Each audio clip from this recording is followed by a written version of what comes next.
படித்ததில் பிடித்தது. பாசிட்டிவாக சிந்திக்கவும். சிறுகதை. இனி நீ படிக்க லாயக்கே இல்லை என்று உங்களை யாராவது சொல்கிறார்களா?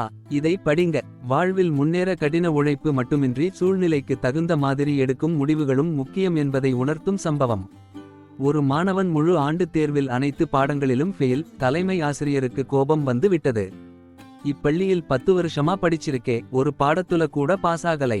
வகுப்புல பாடம் நடத்தும்போது நீ என்ன காதுல பஞ்சு வச்சு அடைச்சு கிட்டிருந்தியான்னு கோபமாக திட்டினார்.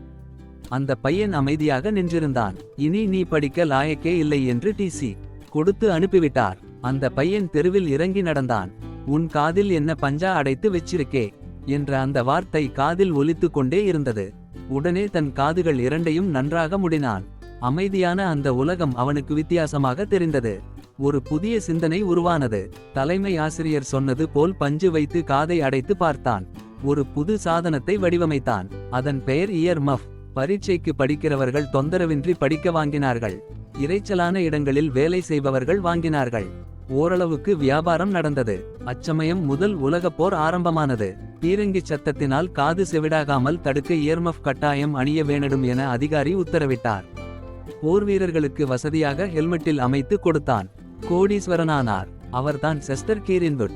சங்கடமான சூழ்நிலையில் கிடைத்த ஐடியாவை சரியான முறையில் பயன்படுத்தியதால் முன்னேறினார். ஆகவே உங்களை யாராவது இனி நீ படிக்க லாயக்கே இல்லை என்று சொன்னால், ஆமா நான் படிக்க லாயக்கில்லை ஆனால் சாதிக்க லாயக்கு என்று சொல்லிவிட்டு சமயோசிதமாக செயல்பட்டு வாழ்க்கையில் முன்னேறுங்கள். நீதி. எந்த சூழ்நிலையிலும் பாசிட்டிவாக சிந்திக்கவும். நன்றி. வணக்கம்.